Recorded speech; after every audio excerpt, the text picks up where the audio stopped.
Good afternoon, everyone. We're going to get started here. Hello? You can. My name is Dan Pettit. I am the director here at the Council on Aging, and we are very happy to have the Liberty Alzheimer's Partnership working with us today to bring this panel discussion. We appreciate you joining us for the program, Community Resources for Caregivers, Caring for Loved Ones Living with Dementia. I wanted to, Kathy Sullivan, one of our panelists, wrote a great intro, and I just wanted to read it. So, November is National Family Caregivers Month. Celebrated each November, National Family Caregivers Month is a time to recognize and honor family caregivers by raising awareness, celebrating caregivers' efforts, and increasing support for caregivers. The Liberty Alzheimer's Partnership is delighted that you're joining this event today. We see you, we recognize you, we appreciate you, and your caregiving efforts and all that you do. We support you and hope that this event is informational and will be helpful to you in your caregiving journey. And I'm going to have Mary Ellen come up and tell a little bit about what the Liberty Alzheimer's Partnership is. Hello, everybody. Good afternoon. My name is Mary Ellen King. I'm from Senior Living Residences locally here at Concord Park. And I too, Dan, am thrilled to be here today with a lot of my colleagues up in the panel, which you'll meet in a moment. But our group, the Liberty Alzheimer's Partnership Committee, has been working together providing services for caregivers, for seniors within the local area. One of our mottos is to provide education. We like to provide at least 2 broad educational type of seminars that will help people like yourselves caring for your loved ones. So we do one of these type of meetings at least twice a year. So this is our second so far, so we're winding things down. It's been an absolute pleasure to work with these individuals that have so much knowledge, which you'll learn throughout today's program. At this time, I'd like to thank a couple of people. Kristen Nelson in the back of the room is one of our head people in the Liberty Alzheimer's Partnership. Her company is Audivy. If you haven't learned about it, please do. She put a lot of work into this program, and she's always, always, always giving back. And with that said, I hope everyone had a chance to go to the resource tables and get some good information. And if you didn't see what you need for resources, please let one of us know, and we'll make sure that we get you that information. So with that said, I'd like to take a moment to introduce our panel. Way down on my far right is Brianna Hall. Brianna Hall is with Cooperative Elder Services right here in Acton. Next to her is Margaret Hoag with Hoag, Eckel Hoag and O'Connor. Excuse me, I like to put you first. Elder law attorney. Next to her is Laurie Kalinowski from Kalinowski Elder Services, geriatric care manager. Learn a lot of information from her today as well. Kathleen Sullivan from Minuteman Senior Services, who has also been a really integral part of this team throughout all of the years we've been together. And last but certainly not least is Tori Taylor from Deaconess Abundance Life Home Services, Newbury Court, if you don't know that name. And I thank you all for being here. Welcome, welcome, welcome. So how this runs and how this works is Dan and I will work together as a team. And quite frankly, we did work as a team for at least 5 years at Concord Park until the COA recruited him away from me. So it's nice to be back working side by side again. So how this will work today is we gave everybody a lot of information as you came in. We gave you the agenda for the day. We gave you a resource guide. So if you don't get to the resource tables, you'll have the guide with people's names and information to follow up with, as well as a evaluation sheet. This really, really helps us to get better. It tells us what you're thinking and maybe some areas that we might be able to excel and improve on. Sometimes we get the best ideas from audiences like yourselves. And then we gave you a family care guide. Everybody get all of those pieces of information? If you didn't, raise your hand and we'll get them to you. Okay, we'll get them to you. You want to run one over? Yeah, sure. There you go, there you go, there you go. Perfect. There you go. I just want to let you know, you said that right here in Acton, we're in Concord.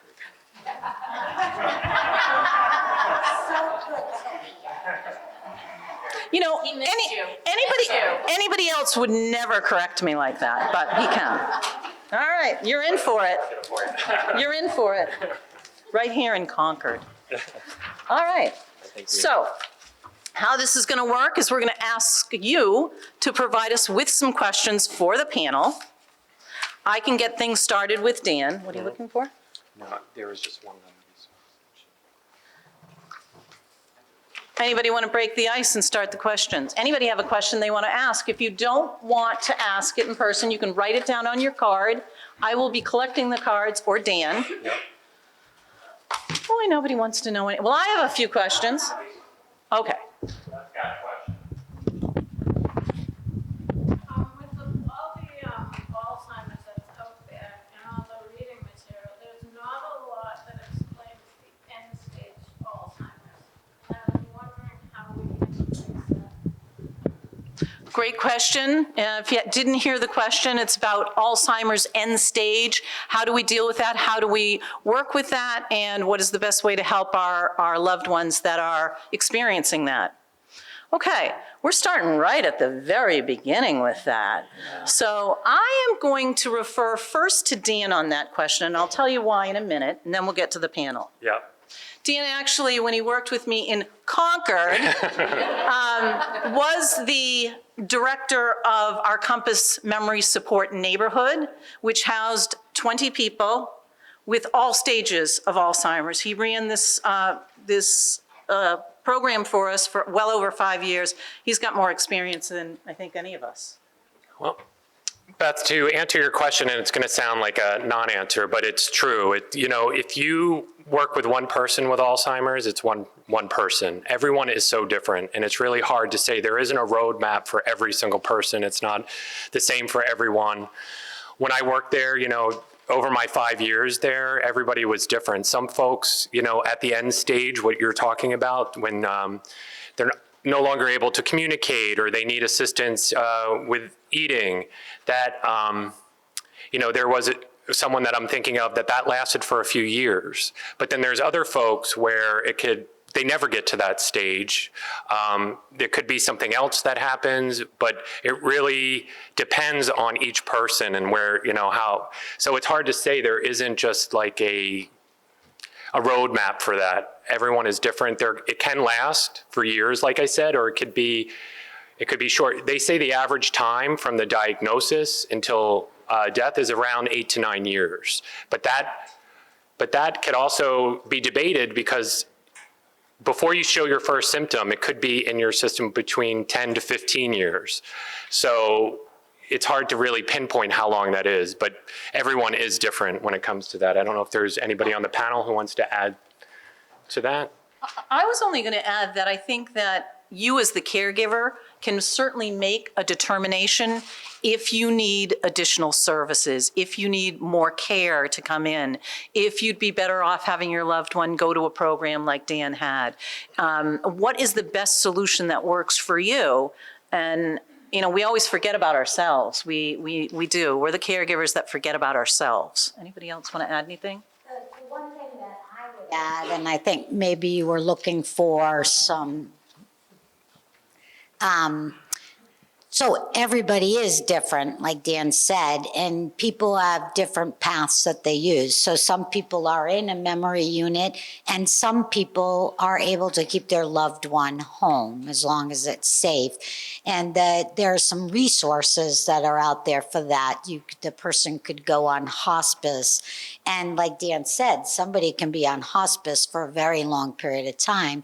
And even before the hospice, there's palliative that can supplement in with your home care. So I think every journey looks different, and that's why you don't see a lot of writing, because they'll say, oh, you're in mid-stage or you're in end stage. And so it really, unfortunately, is very different for everybody, but there is a lot of resource out there to meet you in the stage that you're in. Does that kind of answer it? Okay. Before we get to the next question, I just want to, if you don't mind, the panel, starting with Brianna, just going down the line and stating what you do, just so we could maybe open up for more questions. So I'm Brianna. I work at Cooperative Elder Services. We're an adult day health program in Acton and Arlington. We cater to memory care, intellectual disabilities, and we do medication management with nurses on site and stuff. Margaret Hoag, I'm an elder law attorney. My office is in Acton. So I would help put together documents that you would need, wills, trust, powers of attorney, et cetera, and also helping with long-term care planning. And I'm Lori Kalinowski, and I'm a geriatric care manager, and that sounds really quite large.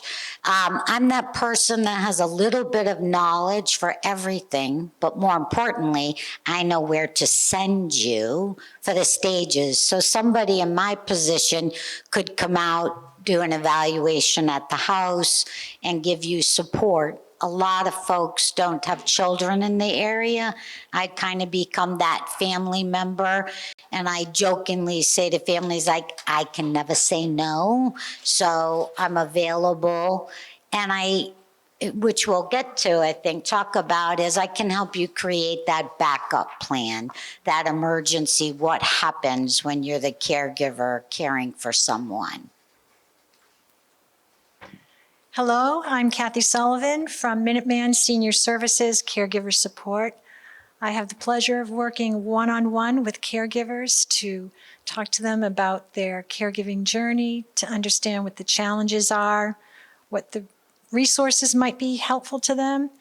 And I also have a caregiver support group, which we really enjoy working with caregivers and seeing caregivers interact with one another.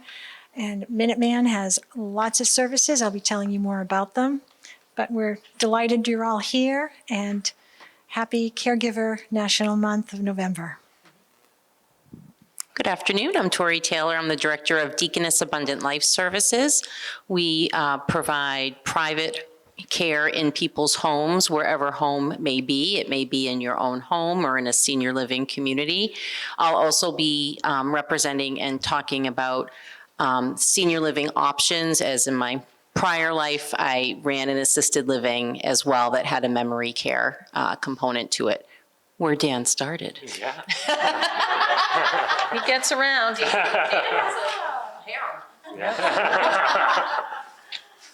Okay, thank you, panel. So again, we will open up the questions to anyone, or we can start to filter our own questions. Anybody in the audience? Yes. Yeah, my husband, who's 84, was diagnosed almost 8 years ago with mild cognitive impairment, and he's been at the same plateau, like his memory is still alert to some degree, because of course of memory issues. But is this unusual that it's been that long at that plateau? The last checkup he had with the neurologist, they did say his brain looked like an Alzheimer's brain, it was shrunk, but his memory, and he seems to do well, not great, well, he does pretty good on the test.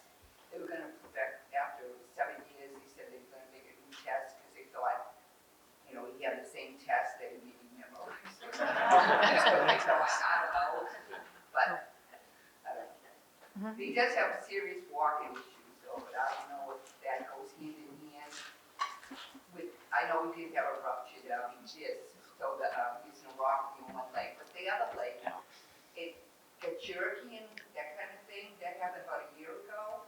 And I thought I saw in the news that they're finding lately that maybe Alzheimer's has something to do with walking issues, because he was checked for Parkinson's and he doesn't have Parkinson's. Yeah. So I don't know how that. Go ahead, Dan. I don't remember. So the question you were asking is with your husband, that he was diagnosed with mild cognitive impairment, and it's been sort of plateaued for a few years now? 8 years, yeah. And so I have seen that working in memory care and the assisted living side. It isn't just within the walls of the memory support, but there are folks who have mild cognitive impairment who are living on the assisted living side and who have dealt with it for many years. I'm sure that Tori you might want to speak to it as well. Yeah, so again, I think it goes back to that first question where nobody's journey is the same. And, you know, some people have like a rapid decline, and others kind of will do those plateaus, and maybe there'll be a little bump down, and then there'll be another plateau and another bump down. And, you know, I think it's important to remember that dementia or Alzheimer's, you know, is a terminal disease. It's, and it can eventually impact not just memory and things like that, but it will impact the whole body because the brain takes care of the whole body. So, you know, in terms of, you know, we're certainly not up here to diagnose or make medical suggestions, but, you know, that might be a question you want to have for the neurologist as well about the walking. Yeah. It can be really frustrating.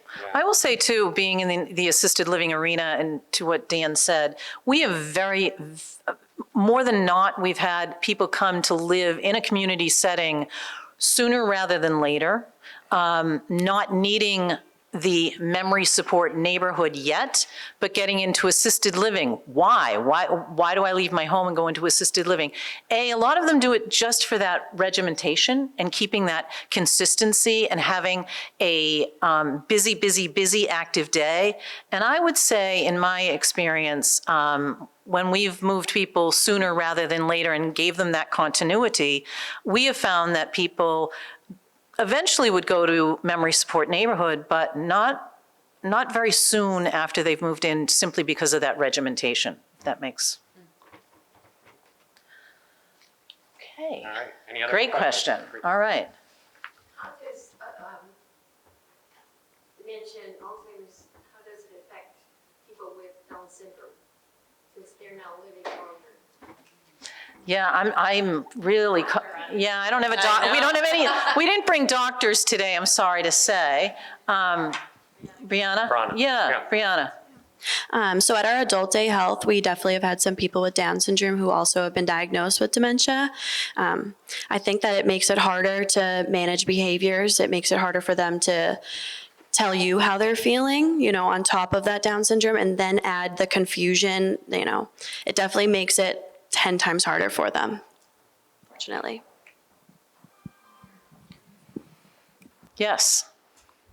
My 80-year-old husband has moderate Alzheimer's, but recently he seems to be very depressed, and he's not eating very much, and he has some medicine to stimulate appetite, but not every day does he want to get out of bed.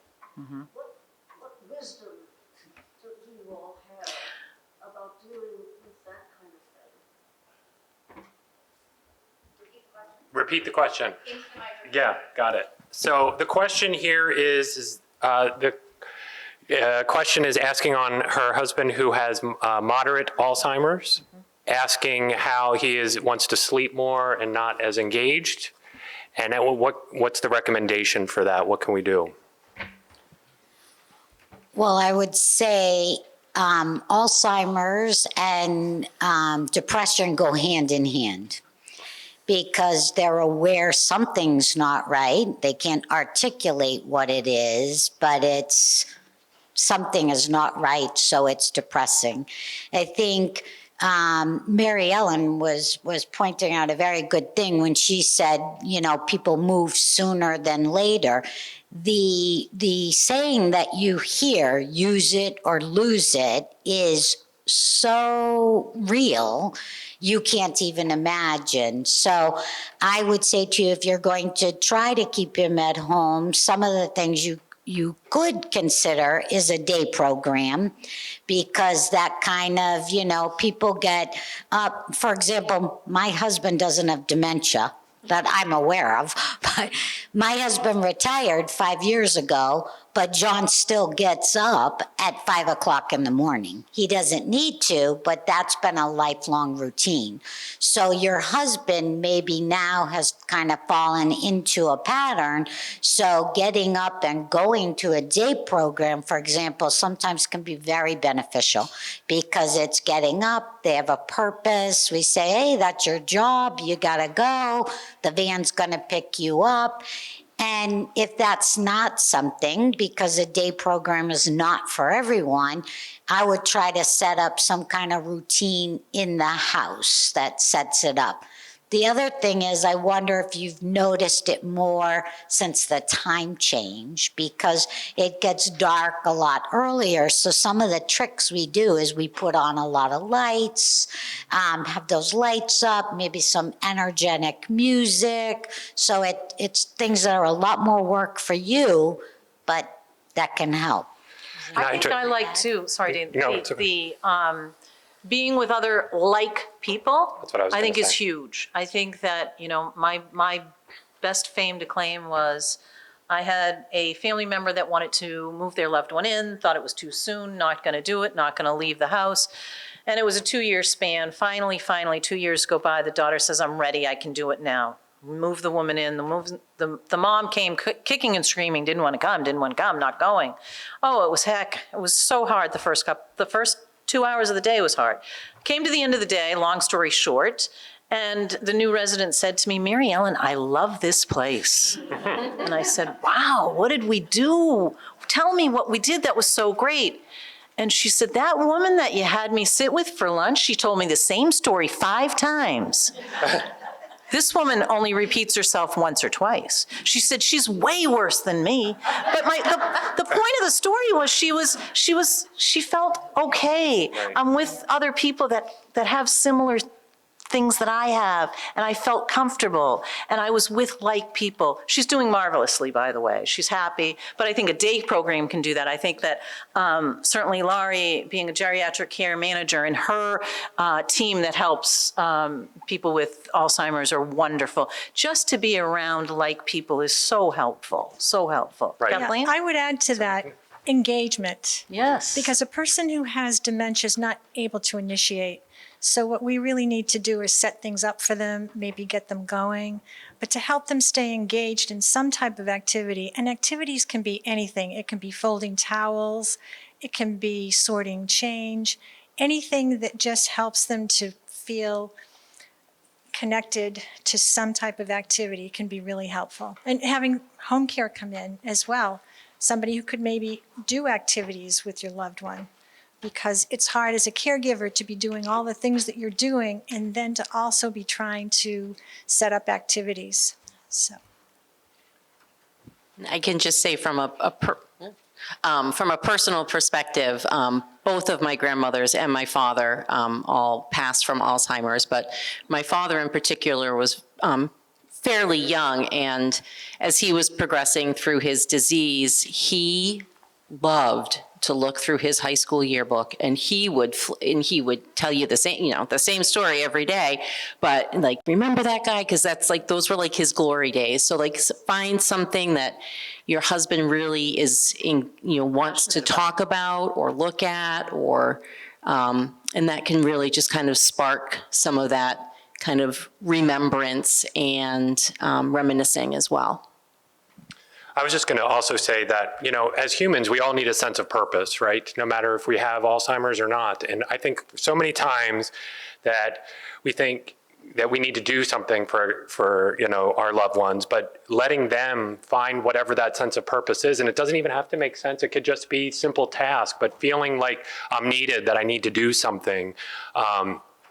And one thing I always say when you're dealing with somebody with Alzheimer's, who's dealing with Alzheimer's, that you can't bring them to our world, but we can go into their world, right? So that's just a really important thing to keep in mind, is that, and as Tori said, you figure out everyone's different. Everyone has different likes, everything that, what they would like to do. But if you hone in on that, I think that could alleviate. When the world becomes more and more difficult because you have Alzheimer's and it's harder to figure out, your surroundings can be confusing. You just might be just agitated, right? When things don't work out, you think about yourself. If you lose your keys, your wallet, or you're late and you're just feeling so frustrated, but imagine that all the time, right? So, and sleeping could be a way to sort of escape that as well. So. Thank you, everybody. Yes. How do you protect your assets so that you can afford to do all this? Do you set up long-term care insurance? Do you set up specific trusts? So the question is, how do we afford all of this? How do we protect our assets and also long-term care insurance? Is that an option? So probably Margaret? Yeah, Margaret, can we lean on you, please? Yeah. I would say that is really a huge topic that we wouldn't have time to really address today. But the first thing I would say is that long-term care insurance is great, but you have to be pretty young in order to qualify. And I've been told, I don't think there's anybody here who sells insurance, but I've been told that if you're over 70, it's really, you can't even qualify. And between 50 and 70, it's very, very expensive, even if you don't have a diagnosis. But if you do, forget it. So for a lot of people, that's just not an option. And I would also just say for married couples, it may not be particularly fair, but for married couples, the state has set up a number of ways that we can preserve assets for the surviving spouse. And so you can always, contact your lawyer and ask about that. And for single people, maybe there's less of a need to save assets unless you have a disabled child or something like that, in which case, again, the state has set up ways to protect your asset for the disabled child. So that's just a little taste of what. It's a big topic. But everybody here should have some kind of plan. Yes, definitely. If you've got a diagnosis, get to your attorney as soon as you can, because there's a lot of documents that we need people to sign, and they need to sign it while they understand what they're signing. That's really, really key. Once it's too late, the price of everything is just guardianships, and it just becomes so expensive. So definitely, if you have an early diagnosis or you just suspect and you don't already have a plan in place, definitely get one in. And if you only have a really old plan, like I would say more than 5 years old, needs to be updated probably if you have a diagnosis. In addition to that, there are 2 veterans aid and attendance. If you're married or you've been in the military, there's some funds out there that can help people once you deplete some of your monies. There are some communities that offer financial programs for lower incomed individuals. So if that's the case, there are some of those out there. They're far and few between. So someone like myself, I can certainly help with guiding you in the right direction if it's a community that you're looking for. I'd also like to add to what Margaret just said. You really want an elder law attorney. A lot of people will say, oh, I have a will, I'm all set, I have an estate attorney. You want an elder law attorney. An elder law attorney is somebody who's going to assist you and help you plan for while you're caring for someone who's living. Whereas an estate attorney, they're going to help you figure out what's going to happen to your estate when someone's passed. But you want an elder law attorney who's really well-versed in things like mass health, planning for care, protecting the well spouse so that the well spouse does not become an impoverished well spouse. So just keep in mind, elder law attorney. And Minuteman offers subsidized care. Oh, we have one of our programs, Home Care Services? Yeah, Sure. well, she was yes. asking how you pay for it, so I think. We have a variety of programs. One of our programs is home care. And if a person qualifies based on need and income, we can offer some in-home services. And I would just add to it, so one of the first things, I'm kind of a stickler, and Margaret will tell you this, when I meet folks or they call me, I always say, okay, do you have all your stuff in order? Do you have an elder law attorney? Do you have a will? Do you have a trust? Do you have your healthcare proxies? Because some people will say, oh yeah, no, I did all that a long time ago, but you know, those things change and those things change all the time. And unfortunately, I've seen the good and the bad, right, of our children or nieces or nephews, people that we think will care for us when we get older. So it's very important that you, one, I'm going to say your healthcare proxy, because that's the person, if you can't speak for yourself, that's the person who's going to speak for you and say what for your medical. They're going to say what your medical is. The other thing is maybe your husband has already passed away and you thought you had a power of attorney. You're in the hospital now and you can't pay your bills. If you've met with somebody like Margaret, those things are already in place. So you have a power of attorney that could start paying your bills, or it's your attorney and they can start paying your bills. So it's very important. The other part of your question is, how do you pay for all this? So the other thing is your elder law attorneys work closely a lot of times, right, with financial people. And they can give you recommendations of who to go to, sometimes of how you can pay, so that you don't deplete all your funds taking care of your loved one. So those are kind of, you know, your paperwork should be in order. Yes. While we're on that subject, what can we expect from the Trump administration? Oh, boy. We don't have any idea about that. I don't know how it will affect, I do expect for the estate tax, the federal estate tax exemption, I think will stay very, very high, but that doesn't really help for the long-term care planning. A lot of that is a combination state and federal programmings, and we're lucky to live in Massachusetts. And Massachusetts, and almost every step of the way, provides more benefits as we're allowed to than the state has a basic, and if we're allowed to provide more, we do.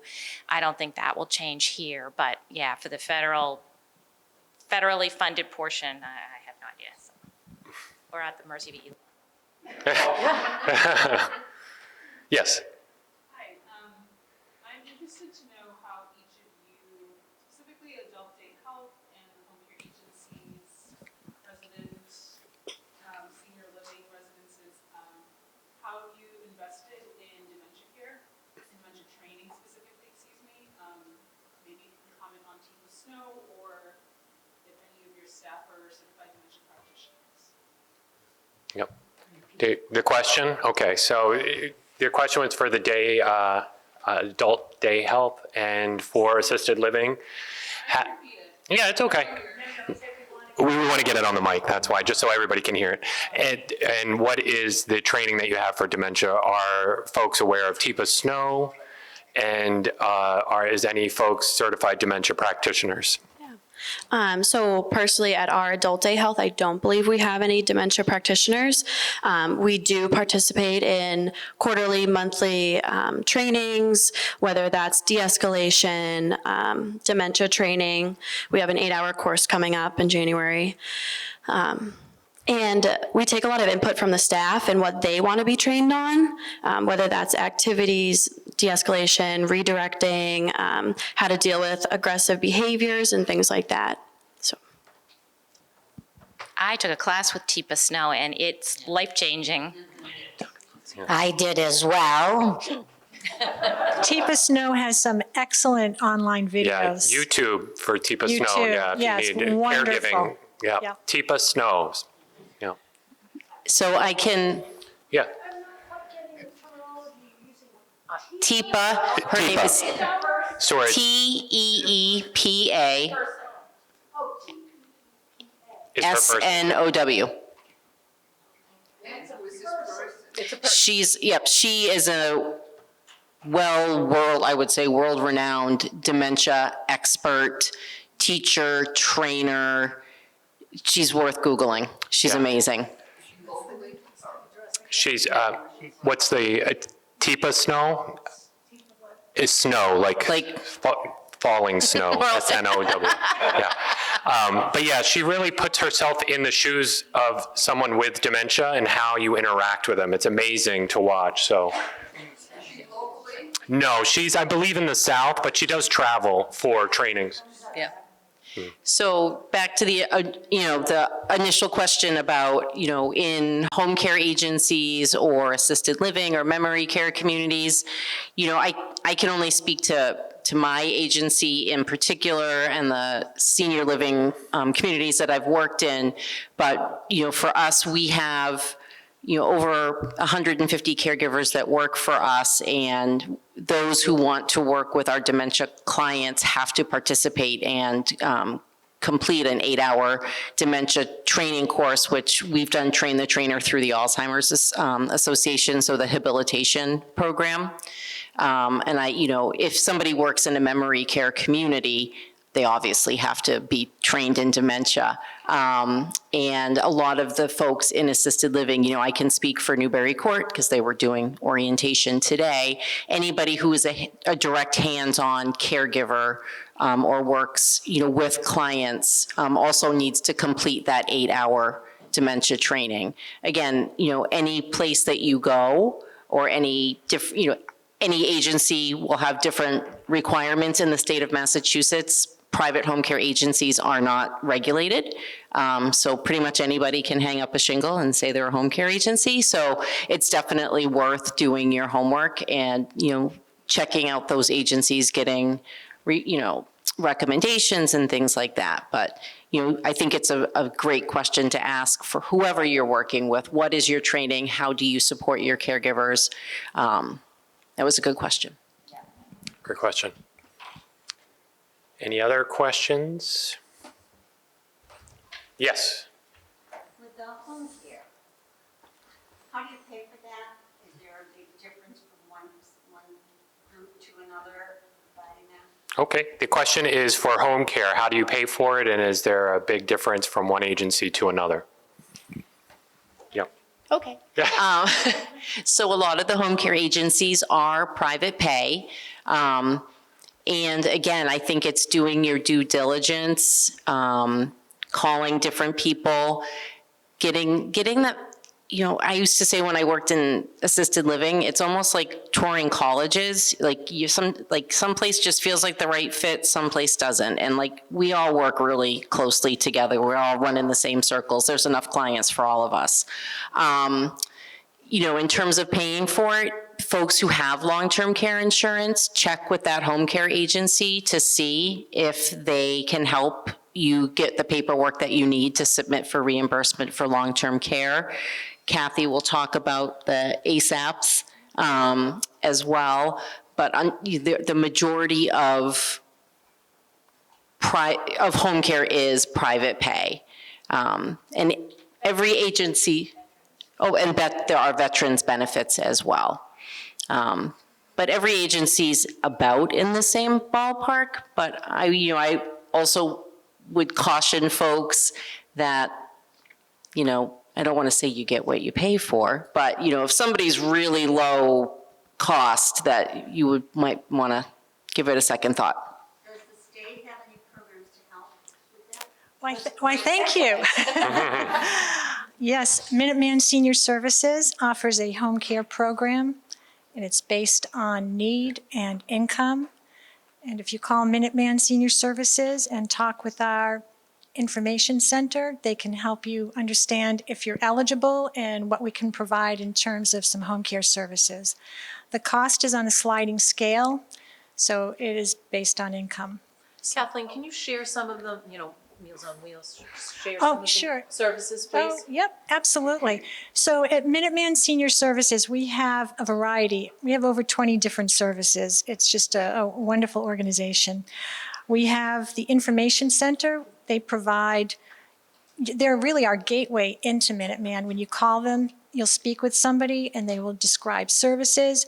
We have folks, and we encourage you to call. Many people don't even know really what they may want or need, but they want some information. So we encourage you to call, talk to our wonderful information center, and they will either make referrals for you or direct you to the appropriate resources. Information center is free. We are the Meals on Wheels people. We have nutrition services. We also do congregate dining. We have home care, as I mentioned. We have health benefits counseling. You may know us as Shine, serving health information for everyone, which, by the way, we are in the midst of open enrollment, which runs from October 15th to December 7th. I'm sure, have you already had your meeting Yes. here? Yeah, we have the Shine counselors here, so if you're Yep. interested in Concord, yep. Yeah, Yep. and they are amazing people who can really advise you about your Medicare insurance program. We have a money management program which provides assistance to folks who may need a little help paying their monthly bills. We have the Family Caregiver Support Program, which I am privileged to be a member of, and I meet one-on-one with caregivers to offer support. We have Option Counseling, which provides great information about a range of private and public long-term care services.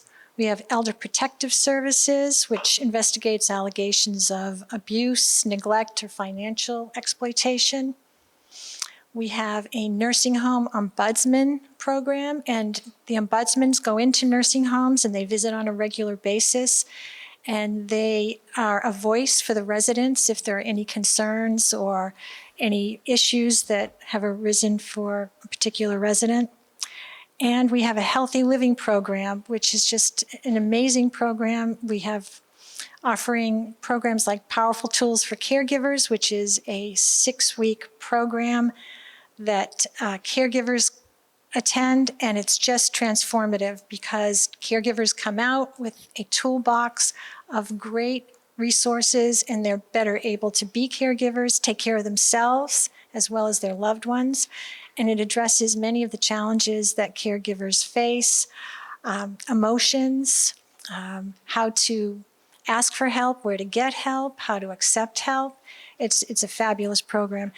We also have Matter of Balance as part of our Healthy Living programs. So we have a lot going on. We encourage you to call, ask, even if you don't know what you need or want, we'll help you through it.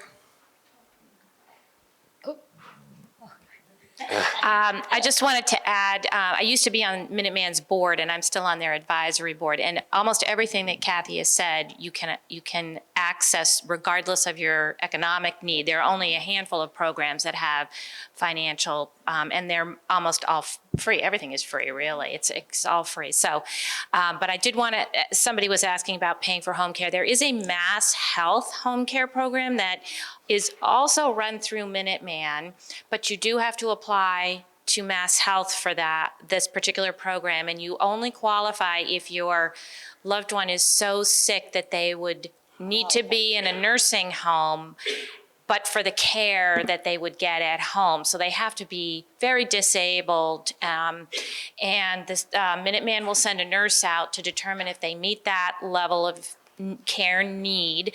And then that program does have very strict financial income. That particular program has income and asset qualifications, and a very lengthy and long and confusing application. If you wanted to ask about it, you could call it the Frail Elder Waiver. That's usually what we refer to it as. So that's what I wanted to say. And that would be, if you qualify, that covers home care, and then Minuteman contracts with the companies that provide the home care services. Yeah. So if you are calling and you are interested in home care, somebody will take your information and an intake person will come to your home. They will explain all of this to you. They will explain what we can offer. They will explain what it will cost to you. They will go into detail about all of this information for you. So that is the million-dollar question, right? And I always refer to Minuteman to start. But the thing that I say to families when I go out there, because everybody says, oh, well, I want to leave that for my children, or I want to, I'm not touching my house type of thing. I say to people, you saved for a rainy day, and in some incidents, timing, it's pouring. And you need to look at what really, is it safe to keep your loved one home? So you have to do kind of a step back, look at the whole picture. And that's where somebody like a Minuteman or even the home care or somebody like myself will come out and help you look at it as the outside person. Is it safe to keep the person home? Is it realistic financially to keep the person home? And then how the heck do I pay for this? So I like you to go to financial people. And in some cases, we've done it a lot of times with people, they get reverse mortgages on their homes. Now that sounds very scary to a lot of people, but if your real desire is to stay home and you're safe to stay home, then you should look for those types of things. And by seeking out people that are responsible to help you pay for those things or look at those programs, like make sure if you have your son or your daughter close by and they're your power of attorney, bring them into the meeting with you so that you fully understand.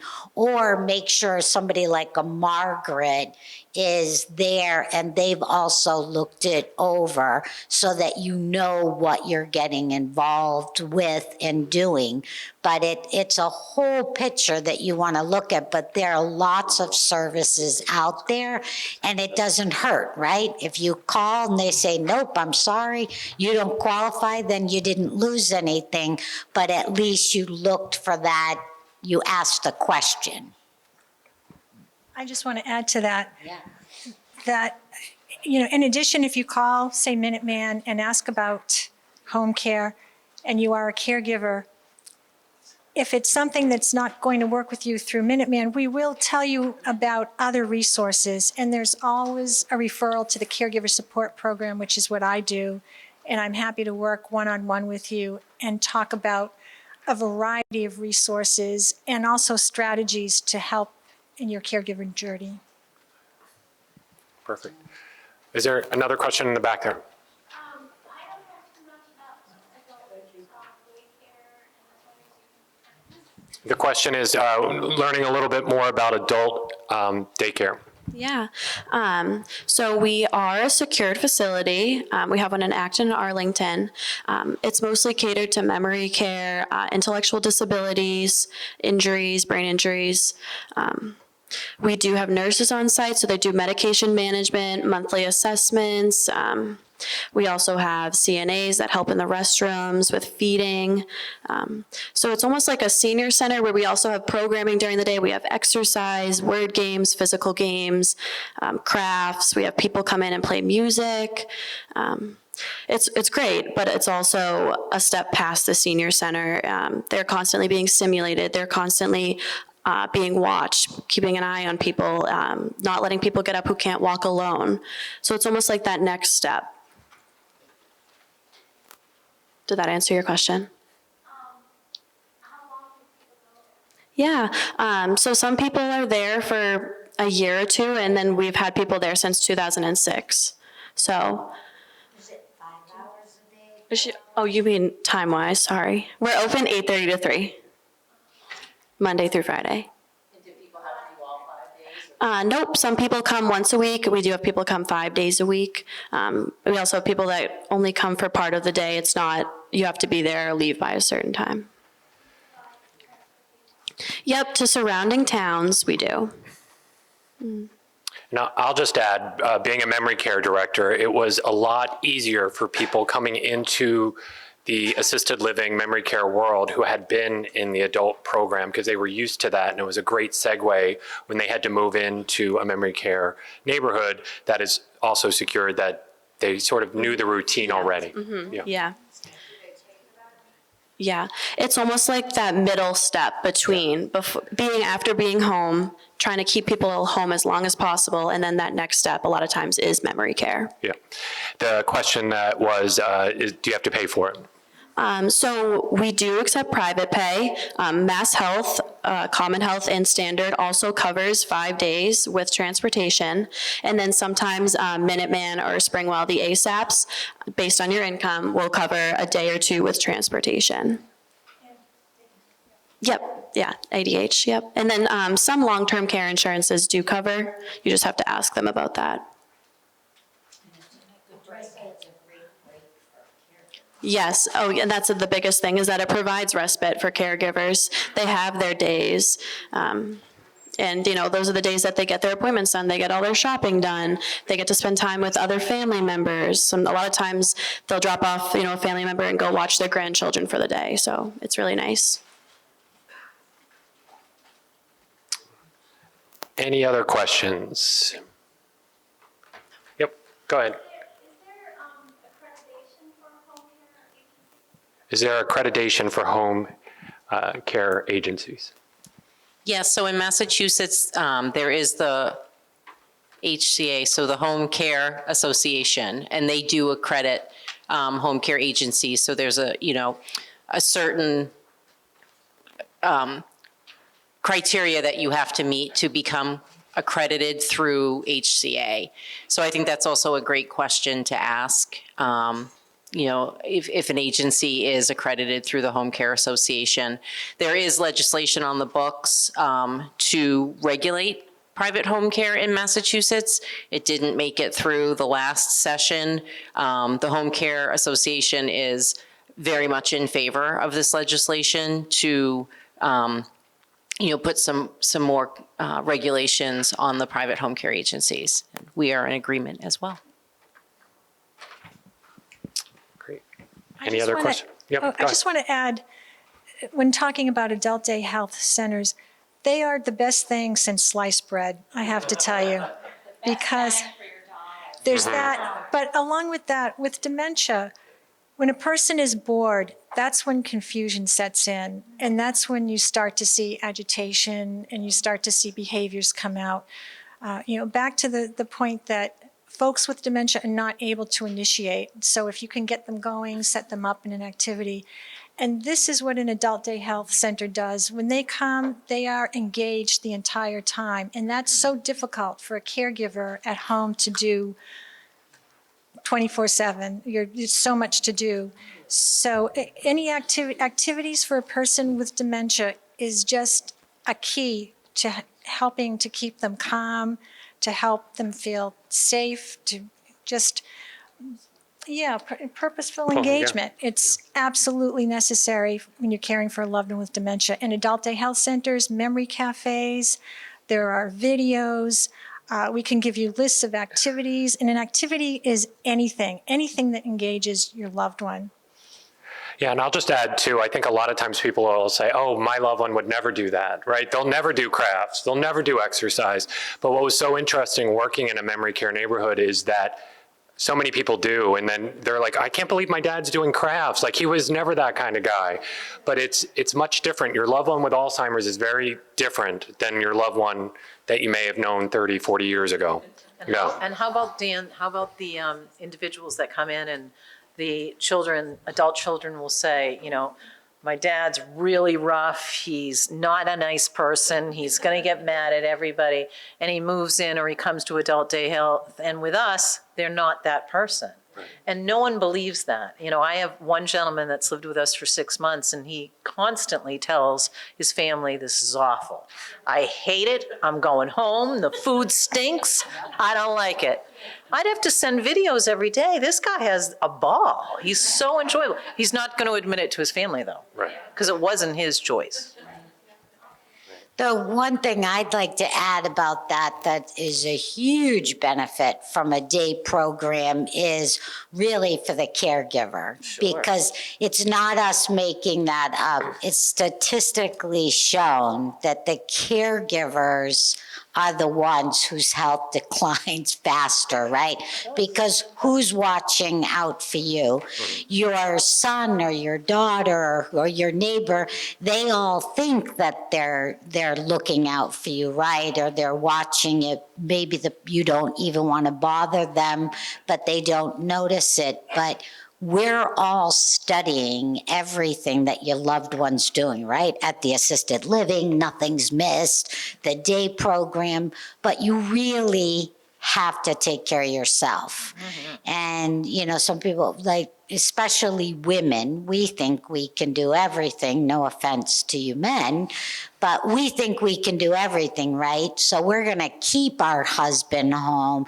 We're going to do this. We're going to do that. Well, on top of that, I'm still the one doing the laundry, right? I'm still the one picking up the house. I'm still the one cooking the meals.